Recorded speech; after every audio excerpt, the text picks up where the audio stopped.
So just a quick review of what we were doing in the last video. We had this oddly shaped pipe, and had this the fluid coming in had an input velocity v1. The pressure on the left-hand side pushing to the right is p1, and its velocity. Oh, I already said the velocity. And the area of this hole is a1. And what we and everything has the same variables with the 2 on it is coming out of the pipe. And what we just set up in that last video is we said, well, by the law of conservation of energy, essentially the joules, the energy at this point in the system, or that we're putting into the system, has to be equal to the energy coming out of the system. And so we use that information to set up this big equation, but it's not too complicated. We figured out that the work going into the system was the input pressure times the mass of volume over some period of time, divided by the density of whatever type of liquid we had. The potential energy, this is just typically mgh, where the mass is the mass of this column of fluid, right? We're kind of saying how much work was done over some period of time t, essentially. That's the way I would think about it. How much energy was there over some period of time t?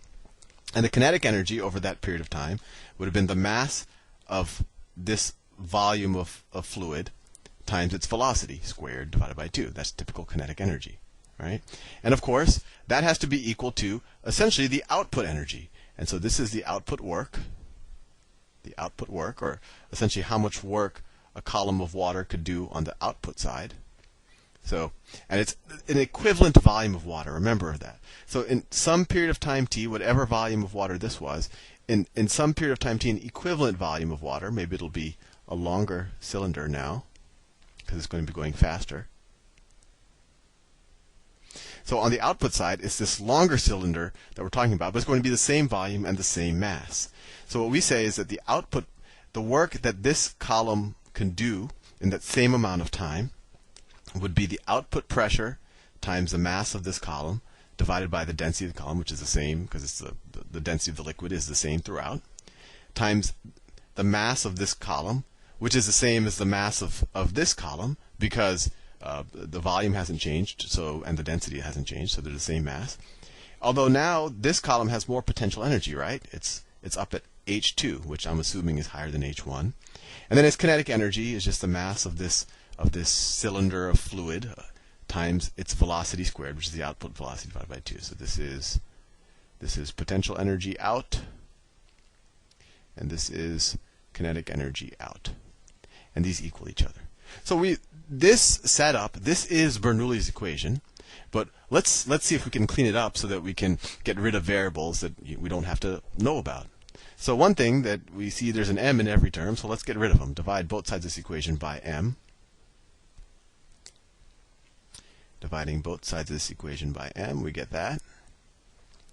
And let's, I don't know, I don't like this density in the denominator here, so let's multiply both sides of this equation by density. And what we're left with is, and let me write this in a vibrant color,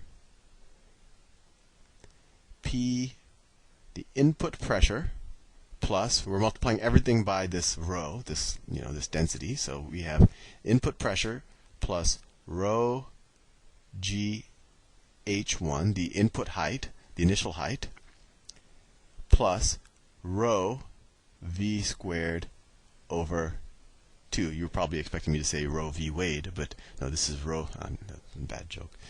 This is rho v squared over 2. And that equals, we multiplied both sides by rho, so we get and this is the input velocity.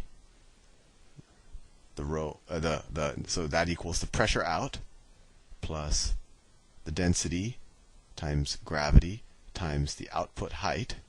I don't know, we could, well, let's make everything consistent. I wrote 2's here, so let me say this is pressure 2, this is height 2, plus rho times the velocity squared, the output velocity squared.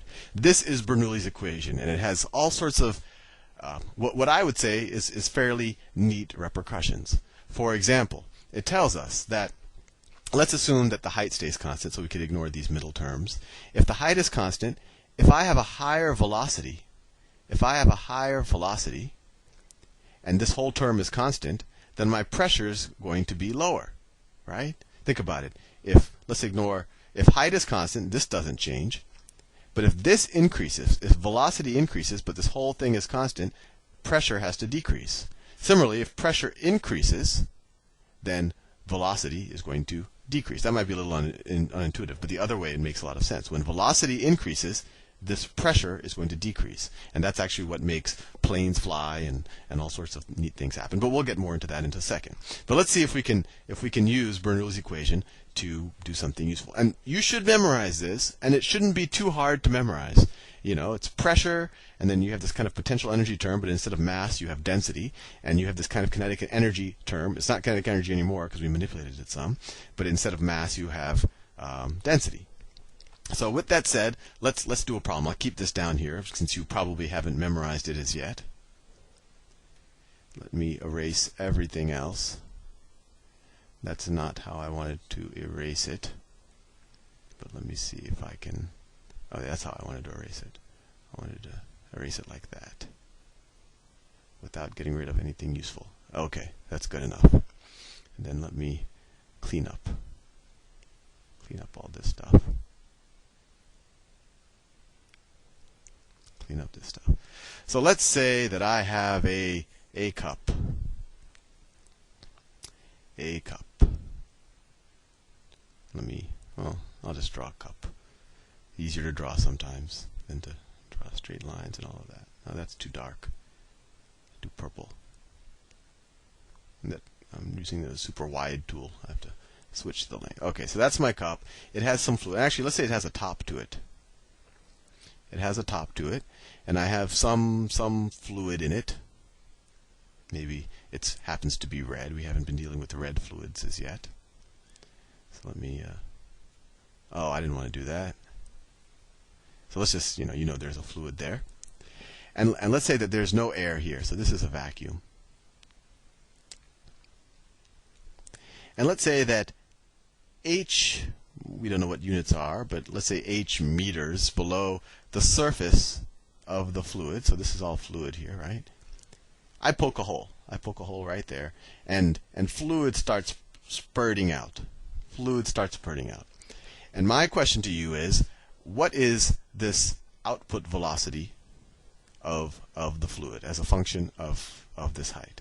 And let me tell you something else. Let's say this hole is so small. Let's call the area of that hole A2. And let's say that the surface area of the water is A1.